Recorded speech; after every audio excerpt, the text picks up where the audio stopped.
You can try to fix every single thing in your environment and then hope that makes you happy and then try to maintain that, but that's really stressful. Or you could just try to fix, why do you have problems in the first place? It's all perception. A problem, 100 out of 100 times, it's all perception, right? Because you might view a problem that I don't, or vice versa. So the real problem is, why do I feel like I have so many problems? And why can't I just accept life as it is? And that's where it's very easy to fall back on any sort of Eastern philosophy or book or YouTube video and then be reminded of that. I've always been fine. I've never struggled for food, never struggled for shelter, and I probably never will. So let my body and my nervous system just chill for a second.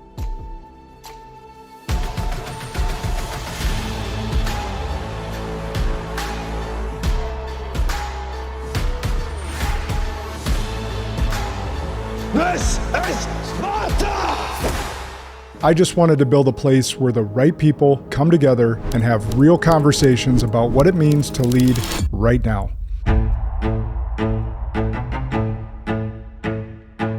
We're not gathering to feel good. We're gathering to get better. It's one day, but it's built to shift what the next year looks like for you. Renee Rodriguez, helping leaders master influence and communication at the highest level. I need your voice. We need your voice. You need to be leaders and you need to be loud. Aaron Williamson, a Hollywood performance coach with Marine Corps roots, who's trained some of the biggest names in Hollywood. A responsibility that I feel like I have with my life to do something in honor of the people who didn't make it back. Shasta Nelson, who understands how connection builds trust and how trust builds results. Positivity, consistency, and vulnerability that you can practice in order to move yourself to greater intimacy for your sake and for the world. Dean Stott, our MC, Adam Smith, and my good friend, Dr. Nestor Rodriguez. You've got two ways to get in this room. General admission gets you full day access, but VIP is where things really level up. Reserve premium seating, early check-in, and most importantly, you're invited to our VIP cocktail night and farm-to-table dinner on August 6th. If you're already operating at a high level, this room is for you. Welcome back to Spartan Leadership. I'm your host, Josh Kosnick, and this is your podcast for inspiration, impact, and leadership. And today will be no different. I got a great guest in Bennett Maxwell calling in from Salt Lake City, Utah today.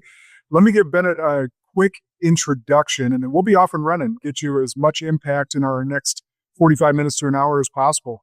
So Bennett is a dynamic entrepreneur with a proven track record in building and scaling franchise-based businesses. He began his career in the solar industry with Switch to Solar, but rose to prominence after acquiring and growing Dirty Dough, a cookie company that rapidly expanded to nearly 100 open locations and sold over 450 franchises in under 3 years. After Dirty Dough was acquired by Craveworthy Brands in 2024, Bennett launched Franchise KI, a franchise brokerage dedicated to helping individuals find the right business fit. Through Franchise KI, he involved with several franchise models, including glow tanning and cookie cutters, a children's haircutting franchise. So while he's known for his business acumen, Bennett brings a quieter discipline to leadership, a deep personal passion for Eastern philosophy that he draws from to guide his approach to leadership, parenting, and personal growth, particularly the practice of giving 100% without attaching identity to the outcome. And I can't wait to talk to you about that. Bennett, welcome to the show. Thanks. I'm excited to be here. I need to shorten up that bio. that was wow. Thanks for the intro, man. And it's good. It speaks back and it gives the audience a good background, right? So you've gone on this entrepreneurial journey, you've exited, you've got some great leadership prowess to speak through. So let's hop right in. So I always like to give a little bit of backstory. And I'll ask this a little bit differently. You don't need to go back to childhood and all that different stuff, but like, what originally drew you to the entrepreneurial world? Like, was there a moment, influence, or experience that made you choose that path? Yeah. Growing up in Utah, one of 9 kids, I was number 7. There's 7 boys, 2 girls. Anyways, and we're like spaced 2 years apart. So I had my band of brothers, and if you wanted to go make money for anything, I mean, our single mom raising 9 kids, it's not like we had money, so it's like, go sell lemonade, go sell candy bars, go knock doors and sell snow shovels. And then when it came to like sports and paying for sports, like I wrestled, I did rugby, and both of them, hey, you could pay a few $100 for all of your uniforms and the camps and the hotels, whatever, or you can sell cookie dough, and as long as you sell 40 boxes of cookie dough, whatever.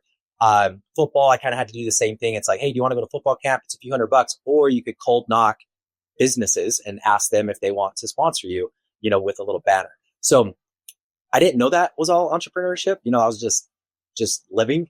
But that definitely led me right into, I did high school. I served a 2-year Mormon mission. I was raised Mormon here in Utah, which is a great sales, like you're 2 years just knocking doors and selling people an idea, right?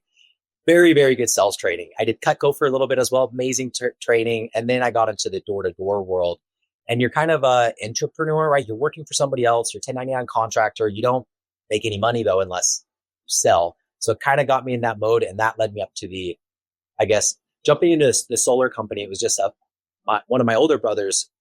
Hey, how's it going with solar? I'd only been doing it for a few months. I'm like, this is great.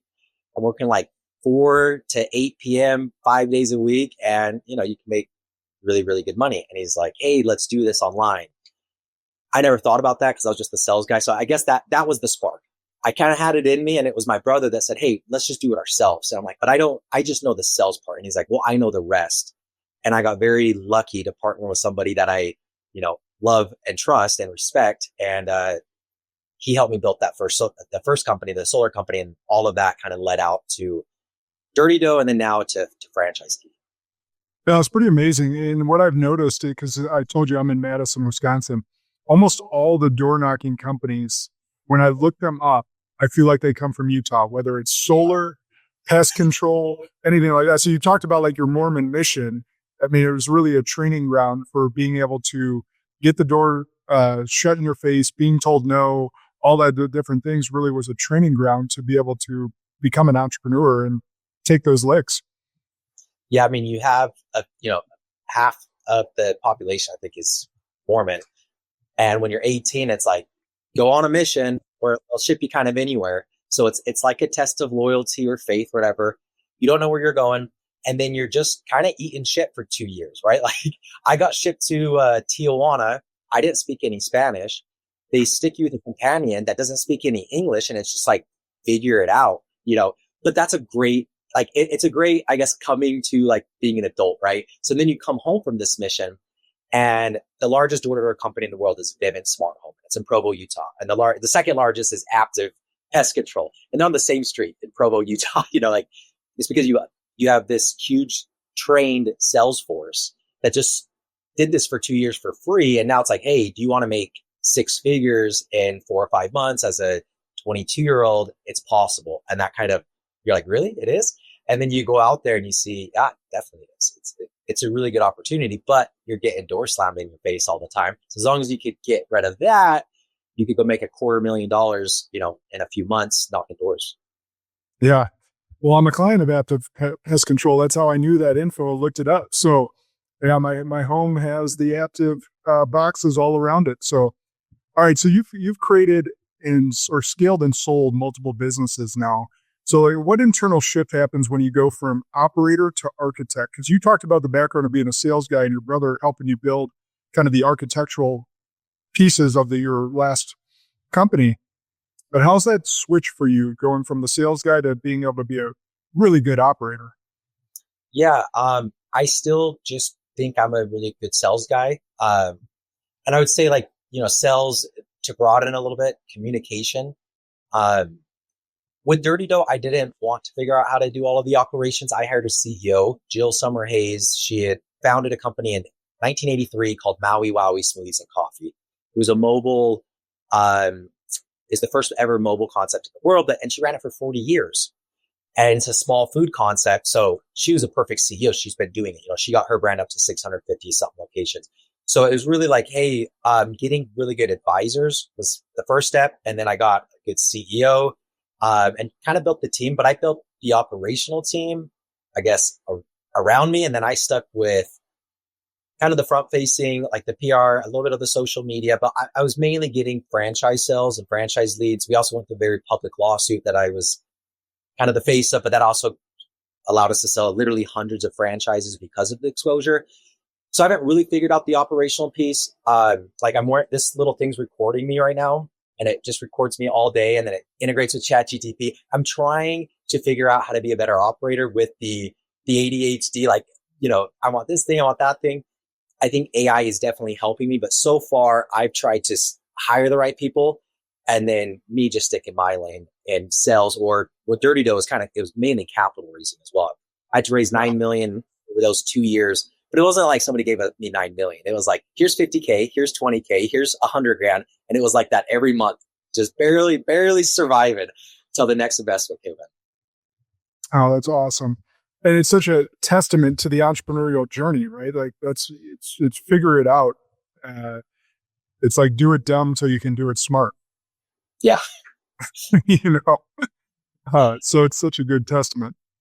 Do it dumb till you do it smart. I think you do have definitely, multiple personalities, but like the type A kind of the go-getter personality, a little bit hyperactive, maybe me, I will go do it dumb 5 times, fail on 4 of them, but figure out the 5th one, usually before somebody else. Like, I guess in the corporate world, these people that I'm hiring, which is a little frustrating, will just make one decision.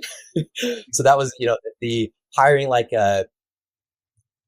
after Jill, I hired the former CEO of Jimmy John's, who ended up buying the company. So Jill's CEO for 2 years, and then the former CEO of Jimmy John's. The same thing. It was really cool to see how larger business people operate, and it's definitely not how I operate. I don't have the patience. I'm like, nope, I want to do the next thing, do it dumb, and figure out how to do it smart. Yeah. No, it's really good. I want to ask you a question about your Eastern philosophy, but for those that don't know even what Eastern philosophy is, could you just give a breakdown on that real briefly so I can ask the question? Yeah. Or I guess how I look at it. Eastern philosophy, Buddhist, Zen, Hindu, kind of all of those not even religions or traditions that been around for a while, yoga as well. And all of them follow the same path of the Western culture. I think we're very focused on, as long as you can hustle hard enough and manipulate your outside environment and get everything that you want, then you're going to be happy. Where all of the Eastern is opposite. It's all about your mind. It all starts with the only suffering, like a Buddhist quote, all desire is the root of all suffering. You're like, okay, so I just, stop desiring things. But yet Western culture is saying, I need to desire more things, and then I'll have the drive to go get those things. And then once I get those things, I'll be happy. I haven't met anybody that's ever worked for. So that's why, I'm like, I've been on the hamster wheel, and I've been able to achieve a lot of my goals a lot quicker than I thought. And every time you achieve one, you realize that dopamine only lasts a few minutes in your brain. And you're like, crap, I need to go off a different path. So there's my definition of Western versus Eastern philosophy.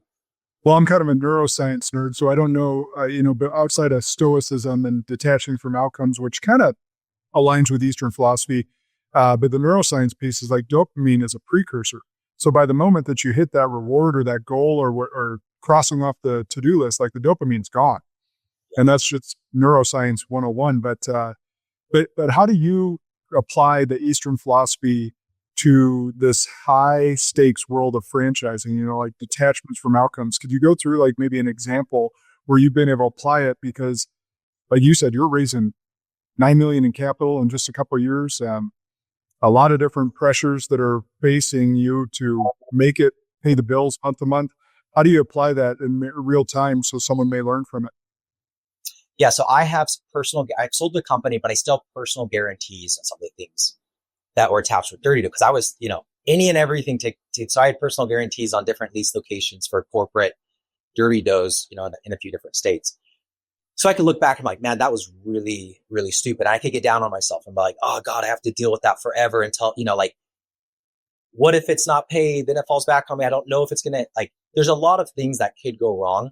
So I step into the mindset of, okay, well, why did I sign that lease?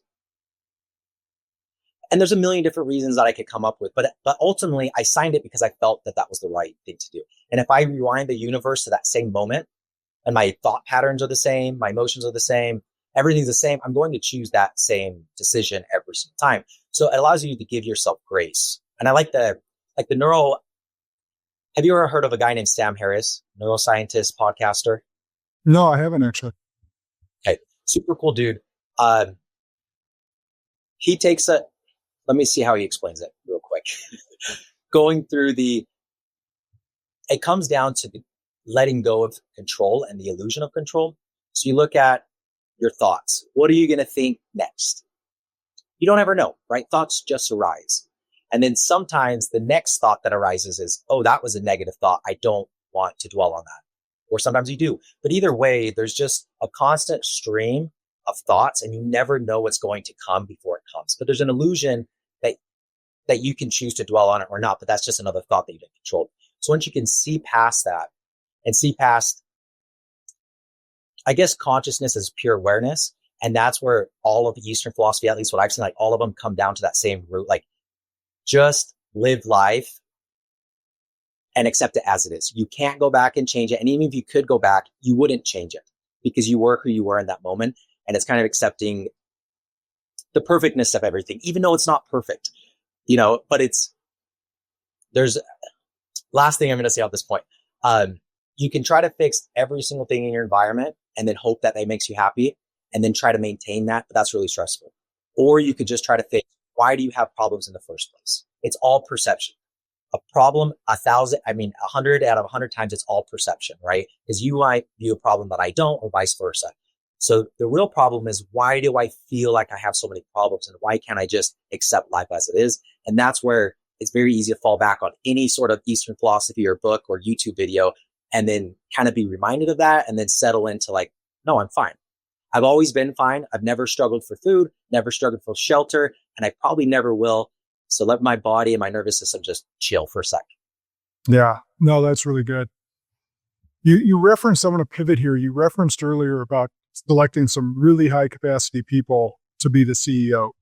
And so let's talk about leadership for a moment. Like, what did you misunderstand about leadership early on in your career and and now with experience have corrected?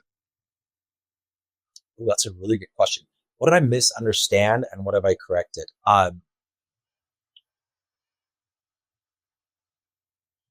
We'll have to edit this silence out for a second. No. Really good question. Maybe I'll tell you how I'm leading right now and it'll come to me. So I don't like to be the leader so much. I don't like to be like, I loved hiring a CEO. That was like the best thing. Like everything goes to that person, right? It's pretty rewarding, because you get to step back a little bit.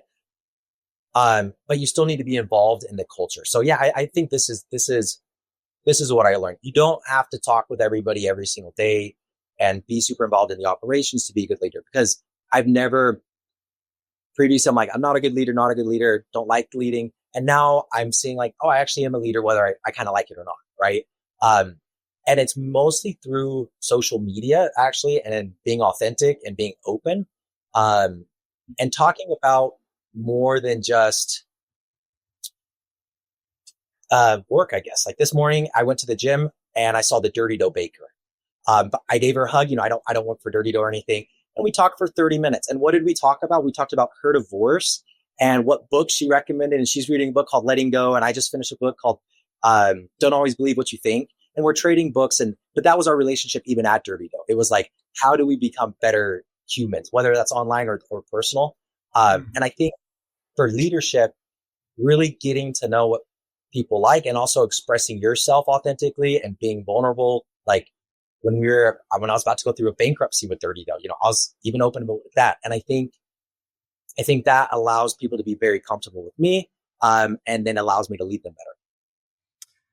No, that's really good perspective. And if I could summarize what I heard from you, because I think a lot of people experience this, is you didn't believe that you were a strong leader, at least initially. Exactly. Because you were thinking about the perfect leader, and there is no such thing as a perfect leader. So I want to just put it out there for anyone listening is every single person listening to this podcast is a leader. You're a leader in your home. You're a leader of yourself. You may be a leader of a family or a business. You are a leader. That being said, you're not a perfect leader, and neither am I, and neither is Bennett. but we can continuously work to become better leaders through study, through mentorship, through coaching, through masterminds, through just being around other leaders. So if you are striving to become a better leader, you're always going to evolve and become a better leader. That being said, you will never reach the mountaintop of perfection. No one ever has. Yeah.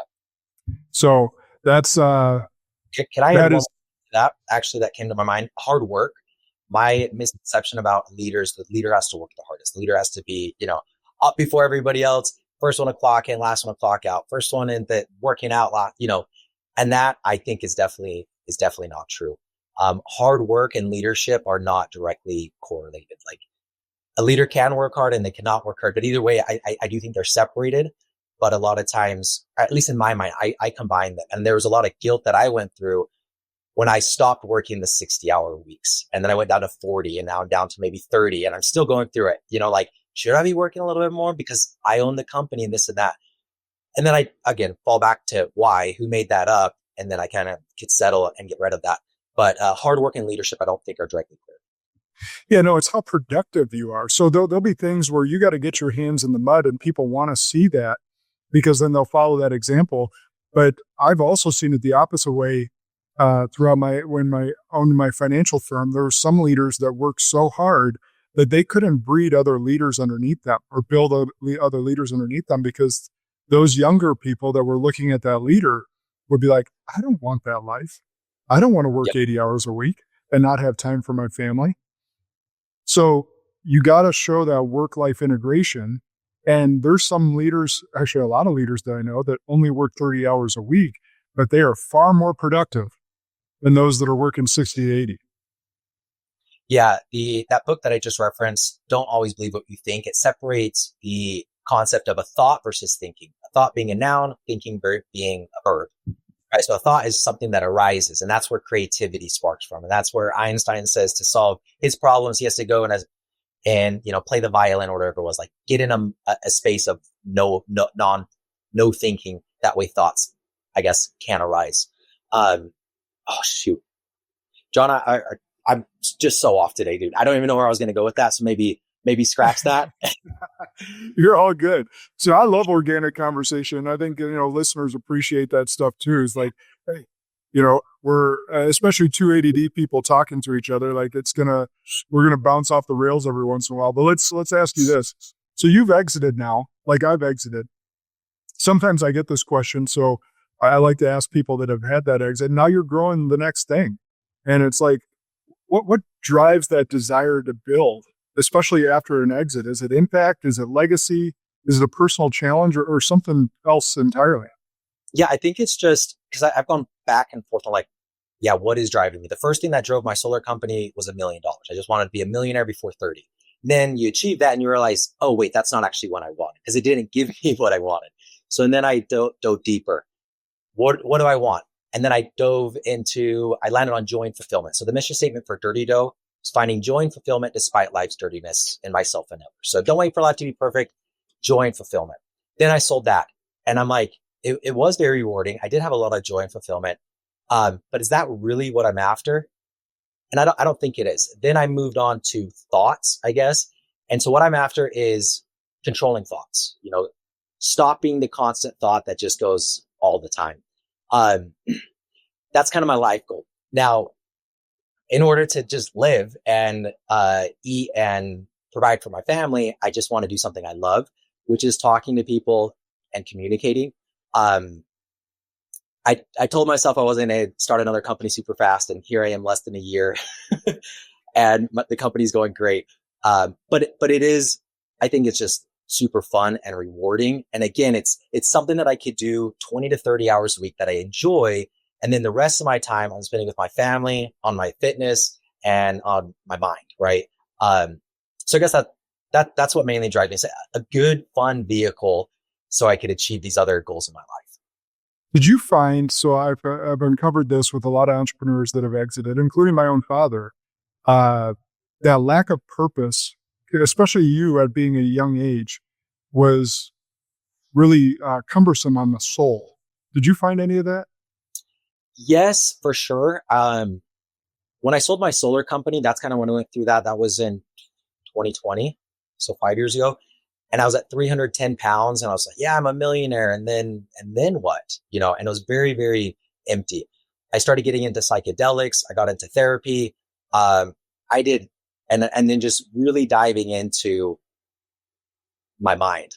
And I think that was a really good decision because I guess just to repeat what I said before, but like you can try to change your business. I told myself when I just file my franchise documents, my stress will go away, right?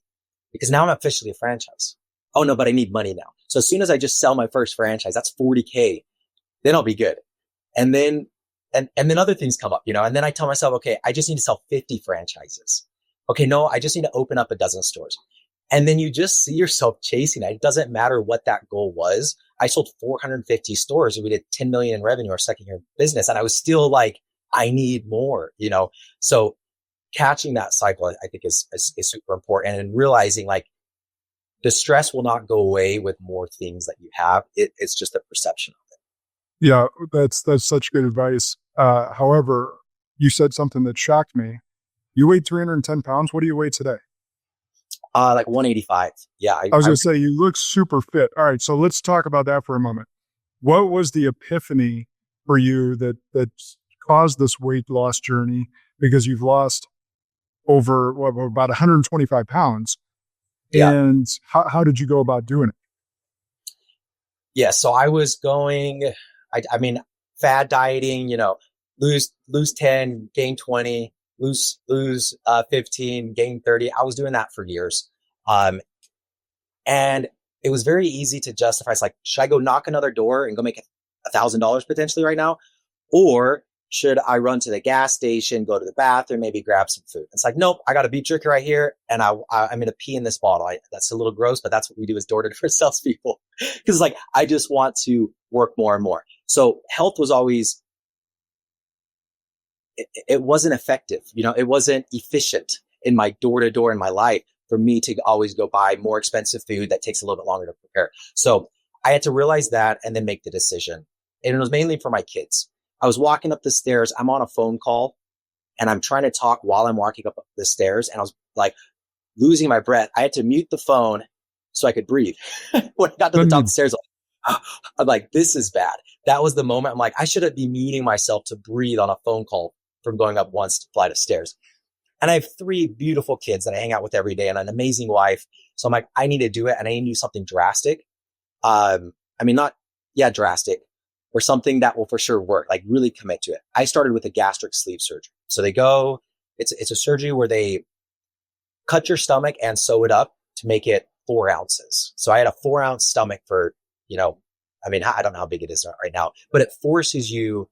There's no starches. You can't eat any starches for 6 months. You're eating 400 or 500 calories maybe a day for several weeks. It's just very drastic and it reset my body. So I could now I'm very, very sensitive to food and insulin. I could take it. I know if I'm eating a dessert, if I want to take 4 bites or if I want to take 6 bites based on how I believe I'll feel afterwards. So it just got me a lot more in tune with my body. That got me down to like maybe 230 and I plateaued. And then I started doing blood work. I found out my testosterone was at 200. So I got on testosterone. I started doing some peptides as well. L-carnitine. I don't know. Just started geeking out with that stuff. And that kind of got me to the 185. And man, it feels a lot better to not be 310 pounds, especially when you need energy to be a father and be a husband and be a business owner. Yeah, no, exactly. But when you said that, I'm like, Bennett, you look in great shape. Like you had to lose a ton of weight. So no, that's awesome. And that's, so what does life look like for you daily now as far as how you prioritize your body and nutrition? Yeah, I'm doing kind of weird. I started this last July, so it's been 1 year. Going back to the Eastern philosophy and consciousness, can I just pay attention to how I feel and let that guide my workouts? So every time I go to the gym, I never have a muscle group planned. I never have any weights, what I'm going to do. I just go and I walk around till I see something I kind of want to do and I'll start doing it. And I don't know if I'm going to do 5 sets or 30 sets, mostly what I'm doing is a lot slower because I've been doing yoga a lot. So trying to exhale and then really feel the stretch at the end. So I'm doing a lot lighter weight, but my body composition and all of that has felt a lot better. And then I don't ever dread going to the gym, because if I don't want to go, I don't go. I'll just go on a walk or something else. But I'm trying to have it 1,000% unstructured so I could pay attention and find out what intuition is, because that's something I'm I'm recently discovering. But it's that strategy has worked for weight loss. Like the number one thing, I got the gastric sleeve surgery, but that was 3 years ago. Like I could have already regained it. It's me being aware of how I feel when I eat, and I eat slower. I've read this book that says take 24 bites. And if you take 24 bites, you can't overeat because there's a delay. You eat, your stomach's full, but the signal isn't sent. That takes a few minutes for your brain to register that you're already full. So if you just eat a little bit slower, then it's a lot easier. So like I haven't ever tracked calories, and I don't track calories or macros or anything. I don't restrict myself from anything I want to eat. I just eat less of it if it's a dessert or something like that. And then that strategy, consciousness strategy is what I'm calling it, has been working really good for both of those aspects, both fitness and food. That's awesome. So we'll get back into business in a moment, but you also mentioned the psychedelics. How did that help? Like what, if you don't mind saying what you did and how that helped shape your mind moving forward? Yeah, I was starting a nonprofit with Dirty Dough because I was unfulfilled with the solar. So I'm like, I need to do something more around mental health. And I had a buddy say, don't decide what you're going to do until you do mushrooms. And I'm like, I was raised Mormon. I wasn't Mormon. Like I separated myself from the religion at the time, but I still had like mushrooms. Like that's cocaine, right? Isn't that the same thing? Or meth? Like I don't do drugs. And he's like, dude, you got it all wrong. This is a plant. I just listened to this on podcast yesterday. The lethal overdose or whatever, you have to eat 47 pounds of mushrooms, 47 pounds of psilocybin mushrooms for it to be toxic to you, right? Pepto-Bismol is more toxic to you. But I was raised with dare, don't do drugs and all of that. So I had to kind of get over that hump. And he's like, no, you go to this group. It's a guided session. It's a couple, and, kind of sounded weird, but I went to it and it was life-changing. I had a terrible experience. I had no control when you're on mushrooms, right? You can't control your mind. And that for a control freak was terrible, but that's exactly what I needed to realize that I'm fine even if there is no control. And I started doing them like probably once a month in those kind of ceremonies. There's live music and things like that. And you're setting an intention on like, okay, one of my intentions for whatever reason just came to my mind. It was like, I want to stop seeing myself through the lens of other people. Like, why do I walk down the street and if I have a shirt on, I'm like, wait, what do they think? Or do they see that I'm sweating in my, like, who cares about that? And you could set that intention. You share that with the guide. You eat a few mushrooms. And then if you're having a hard time, like, because you can kind of forget who you are, not kind of, and then you have a guide like, no, this is who you are. You're on psychedelics. You're doing fine. This is your intention. And now when you look at the brain, under psilocybin, like MRI scans, the default mode network is deactivated. That's kind of the outermost layer of your brain that's in charge of your ego. So that is quieted. And then you're left experiencing the other parts of your brain. However, if you just took mushrooms, you would have never know that. You'd think it activates all parts of your brain because you're seeing all these crazy things. Yeah. But it's quieting the ego and letting the subconscious go through. And then now you can see everything from a different point of view. Similar, the other thing psychedelic that I'll mention, and this one's legal, is ketamine. I have it prescribed to me. Never had to go to a doctor. It was like telehealth. I think it's $30 a month, and they ship me ketamine troches that you put under your tongue. You could take them once a week or whatever. Increases neuroplasticity and all of that, but it's inhibiting GABA receptors. So for your brain to think the same thing, like, oh, why am I so stressed about the personal guarantees, right? Well, for me to have that same thought process under ketamine, my brain has to form new neural networks. Like it can't do the same ones that it's been thinking because those are inhibited. So it forces you to see the same situation in multiple viewpoints. And ketamine specifically strips all emotions. It's a dissociative drug. It disassociates the brain with the body. So you can look at, this is an example you can look at something as extreme as a murder, like that you witnessed in the past. And this is like ketamine therapy, right? And you can go revisit that and not feel the emotion. So you could process it, because a lot of times you don't want to revisit it and process it because it's so powerful and you're scared of it, right? So these psychedelics allow you to get your mind in a different mindset, and that shows you what your mind is possible. Like for me, ketamine showed me it's possible for my mind to be still. I didn't ever know that before. And that was like 3 years ago. Now I can have a still mind by sitting under my red light therapy and doing some deep breaths for a few minutes, right? But I didn't even know that was possible. So I feel like they've changed my life, and I'm super grateful that I had those opportunities. Well, I'm grateful for you going and being vulnerable and talking about it, because I think there's a lot of people that are curious, and they were raised like you and I were raised with the DARE program. And there's a lot of misconceptions about it. But I've had a lot of, ex-special forces on the show that have talked about their experiences with ayahuasca, ibogaine, psilocybin, ketamine, a lot of different things. And they've all talked about positive experiences and rewiring their brains to be able to be better humans, whether it's in business, in their households, or whatever it may be, or just in the world. So I think a lot of people need to do their own research and see what might be best for them, and explore some of these alternative plant medicines. So thanks for going into that. Let's switch back to business now.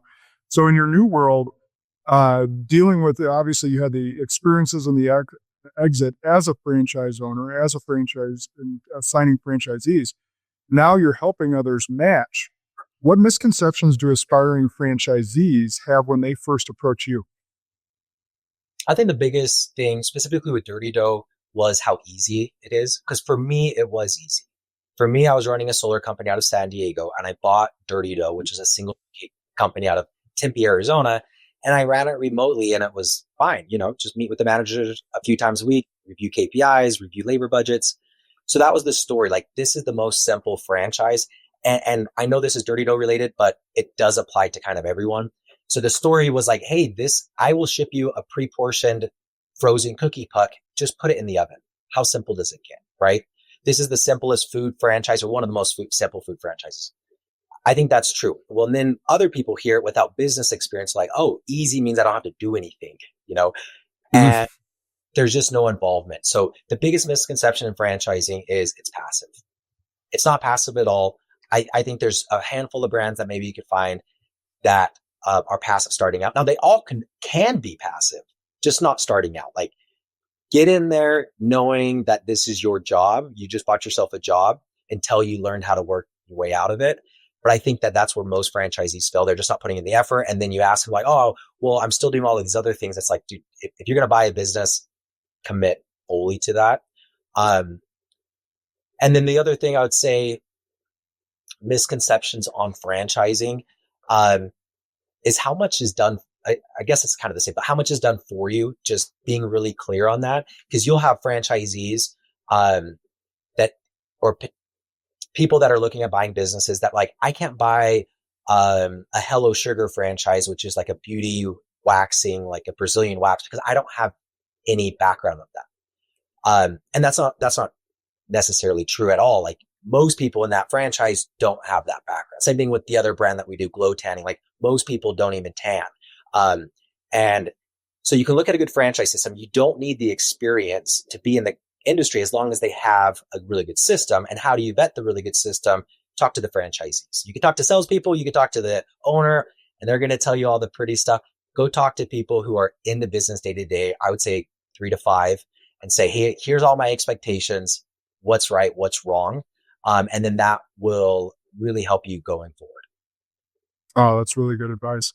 I didn't get to tell you this, but my parents owned a couple Smoothie King franchises, and my wife and I owned an Anytime Fitness franchise, and that was our first exit. So we have some background in franchises as well. But earlier in the podcast, I want you to dig into this a little bit further, because I think it's great for people to think about. You talked about the illusion of control. And how do you lead people in an environment where outcomes are not guaranteed? How do you lead people in an environment with outcomes are not guaranteed? Yeah, I think you have the goal, and I think humans need goals. We need to strive for something, for some sort of fulfillment, but it's detaching yourself from the goal. So it's like, hey, as a company, this is our goal. No, I'm going to go a little bit backward, deeper than that. I think it's really setting the end goal. So the goal of the company is not to exit, right? The goal of Franchise Key, because I just redid the mission statement again, it's freedom from constant thought to live a life of ease and gratitude. So that's what I'm about now. And that's the company's goal. It's the goal for me and everybody who works for me and everybody who comes through it. Like, that's what we're trying to do. So freedom from constant thought, because the constant thinking is the only thing that really, is the only thing that causes us suffering. So like, that's the goal. And if you can achieve that, you can have a life of ease, not easy, like you'll still have challenges, but you can handle challenges with ease if you're on the right mindset. And then I think gratitude is a lot better than joy and fulfillment, because you can always have gratitude, right? You can't make yourself joyful, but it is a lot easier for me, at least, like, man, I'm really grateful that I have this camera. Like, what kind of world do we live in that I'm talking to you and we live across the world, right? So I think getting a little bit deeper into that and then saying, okay, now how do we help people achieve that? Well, how I would try to achieve it is having freedom from time and finances. And I've done that by being a smart business owner. So can I help other people become smart business owners? Not to buy a job necessarily, but to buy franchises that have the best support, that have the 3-year paybacks, that have full disclosures on their item 19s and all of the profits disclosed. Help people get into that, but not even just one. Again, bigger picture. We'll buy one, learn it. That's your job for 6 months to a year. Then use those same systems, get 2, 3, 4 units. Then you are hiring your area managers because you can afford it. And now you can step back a little bit more. But that's kind of the bigger goal. And that was the same thing with Dirty Doll. It wasn't about cookies. It was about joy and fulfillment despite life's dirtiness. And now Franchise Key is freedom from constant thought. So again, it's kind of weird, but the goals and stuff are a lot bigger, because that way, if I don't sell my company, but I still got freedom from constant thought and I'm living a life of ease and gratitude, well, who cares, right? Who cares if I didn't sell the company? Like, that's not really important. That's just something I think that might help me with the end goal. But your end goal has to have an emotion attached, because all you want as a human is to achieve an emotional state.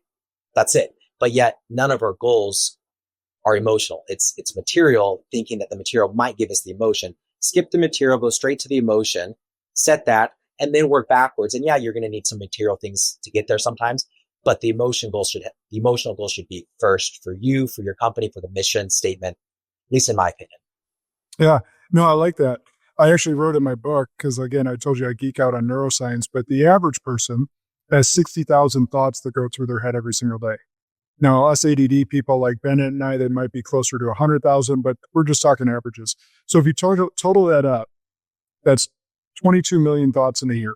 The problem with that is that 90% are repeated thoughts, 90 to 92%, according to neuroscientists. So if you equate that out, 20 million of your 22 million thoughts that you have in a year are repeated thoughts that you've had over time. So it's like, how do we get away from those repeated thoughts? Well, it's not attaching yourself to them. They're just like clouds passing through the sky. You get to choose which ones you attach yourself to, not attaching to them, getting different inputs, getting around other bright minds, just like listening to Bennett and I today is getting different inputs in your mind that should challenge you to think a little bit differently, to change those neural pathways just a little bit so that you can start going down a different road. So it's great stuff. Yeah, I listened to a meditation, like the one that this morning, one of the first things the guy's Joe Dispenza. Yeah, he's awesome. And one of the first things he says is, settle in, breathe, we're going to get in a good state. But the phrase is, before you let the thoughts of yesterday take over today, right? Before that 90% of yesterday's bullshit is leaking over to today, like, let's redefine how we're going to think today. And I really like that, because right at the beginning, I've noticed that's probably one of the biggest things, if not the biggest things. Like, if I'm doing a meditation, but like right when I get out of bed, no emails, no phones, nothing, doing the Joe Dispenza, get into a good mindset before your brain automatically pulls in 90% of what you had yesterday. Mm-hmm. Right. And starts trying to work. So, yeah, I've read those stats and I've heard those, and that's exactly what I'm working on, because those 22 million thoughts There's nothing that ever causes you suffering outside of those 22 million thoughts. Nothing causes suffering outside of thinking. So let's hyper focus on that and see if we can reduce suffering. Yeah, no, it's so good. Love Joe Dispenza.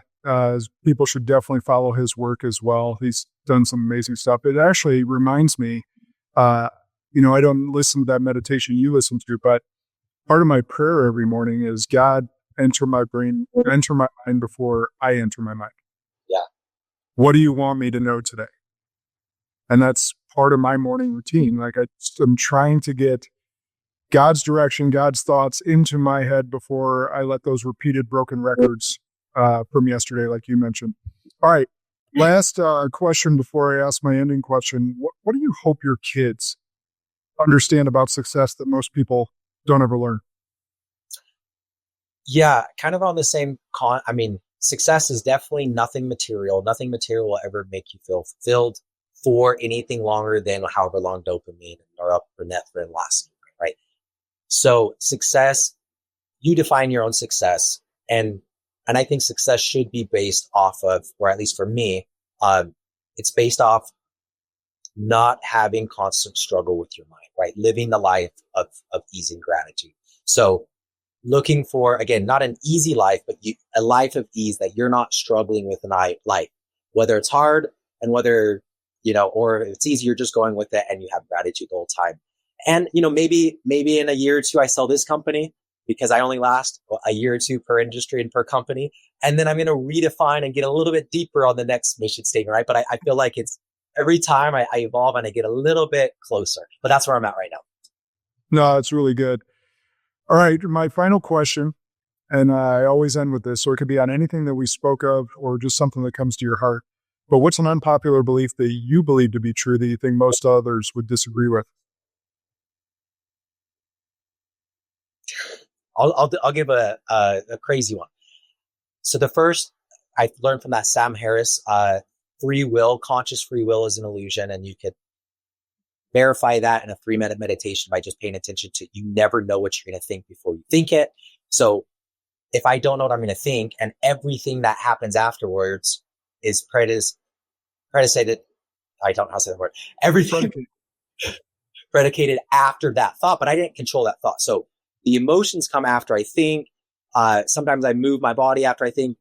All of that comes after a thought happens, and I can't ever control my thoughts. I never know what I'm going to think before it happens.